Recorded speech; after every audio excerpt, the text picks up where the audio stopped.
Hello guys, welcome back to my channel epic kids. ఈరోజు మన YouTube ఛానల్లో పంజాబీ డాబా స్టైల్ పన్నీర్ బ్రిడ్జ్ ఎలా చేయాలో చూసేద్దాం. సో ముందుగా ఒక కడాయి పెట్టేసి అదే నాన్ స్టిక్ ప్యాన్ పెట్టేసి 2 టేబుల్ స్పూన్ ఆఫ్ శనగపిండి వేసి లో ఫ్లేమ్లో కలర్ చేంజ్ అయ్యేంత వరకు ఇలా ఫ్రై చేసుకోవాలి. వీడియోలో చూపించినట్టు ఫ్రై అయిన తర్వాత ఒక బౌల్లోకి ట్రాన్స్ఫర్ చేసుకోవాలి. దీంట్లోకి కాస్త ధనియాల పొడి, కాస్త పసుపు, సాల్ట్, అలాగే కారం, కసూరి మేతి కావాలంటే కూడా మీరు వేసుకోవచ్చు. అలాగే 1 కప్ పెరుగు యాడ్ చేయాలి. ఆ పెరుగు యాడ్ చేసిన తర్వాత వీడియోలో చూపించినట్టు విస్క్ చేయండి. బాగా విస్క్ చేసి పెట్టుకున్నాక ఒక 1/2 కప్ మిల్క్ వేసి మళ్ళీ విస్క్ చేయాలన్నమాట. అప్పుడైతేనే పన్నీర్ బుజ్జి ఫుల్ క్రీమీ టెక్స్చర్ వస్తుందన్నమాట. నెక్స్ట్ ఒక ప్యాన్ పెట్టేసి బటర్ వేసి 1 టేబుల్ స్పూన్ ఆఫ్ కారం వేసి కాస్త పొంగు వచ్చాక దింపేసి ఆల్రెడీ మనం కలిపి పెట్టుకున్న గ్రేవీలోకి ఇది వేసేయాలి. ఇది వేసేసిన తర్వాత మళ్ళీ ఒకసారి విస్క్ చేసి ఇది రెడీగా పెట్టేసుకోండి. నేనైతే ఢిల్లీలో ఈ పంజాబీ స్టైల్లో పన్నీర్ బుజ్జి తిన్నప్పటి నుంచి ఇంక ఏ పన్నీర్ బుజ్జి ట్రై చేయట్లేదండి. ఒక కడాయి పెట్టేసి బటర్ వేసేసిన తర్వాత కాస్త 1 టేబుల్ స్పూన్ ఆఫ్ జీలకర్ర వేసేసి అది చిట్పట అనిన తర్వాతనే మనం సన్నగా తరిగి పెట్టుకున్న ఆనియన్స్ వేయాలన్నమాట. సో ఆనియన్స్ ఎంత సన్నగా ఉంటే అంత త్వరగా మనకి గోల్డెన్ కలర్ బ్రౌన్ వస్తాయి. అప్పుడు నెక్స్ట్ మన ప్రొసీజర్ తొందరగా అయిపోతుంది.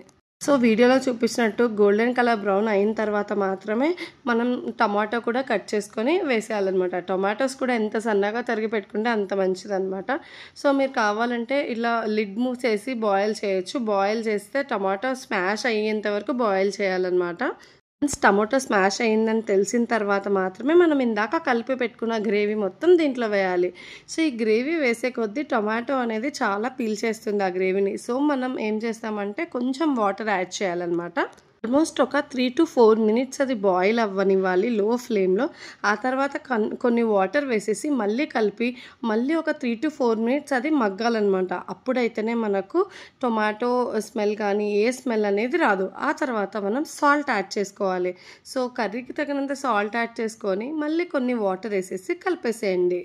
వాటర్ వేసిన తర్వాత బాగా కలిపేసి లో ఫ్లేమ్ మీద ఎంతసేపు కుక్ చేస్తే అంత బాగా కుక్ అయ్యేసి పైన చూసారా బట్టర్ పైకి తేలేంత వరకు మీరు బాగా కుక్ చేయాలి. అప్పుడైతేనే అసలు పంజాబీ డాబా స్టైల్ టేస్ట్ వస్తుందన్నమాట. తర్వాత పన్నీర్ని గ్రేట్ చేసైనా వేసుకోవచ్చు, స్మాష్ చేసైనా వేసుకోవచ్చు. పన్నీర్ వేసేసిన తర్వాత మళ్ళీ ఒకసారి కలిపేసి ఆ పన్నీర్కి మన గ్రేవీ స్టిక్ అవ్వాలంటే మళ్ళీ బాయిల్ చేయాల్సింది ఒక 3 to 4 మినిట్స్ బాయిల్ చేయండి. అవుతుంటే అసలు ఆ స్మెల్ ఆ టెక్స్చర్ చాలా బాగా అనిపిస్తుంది.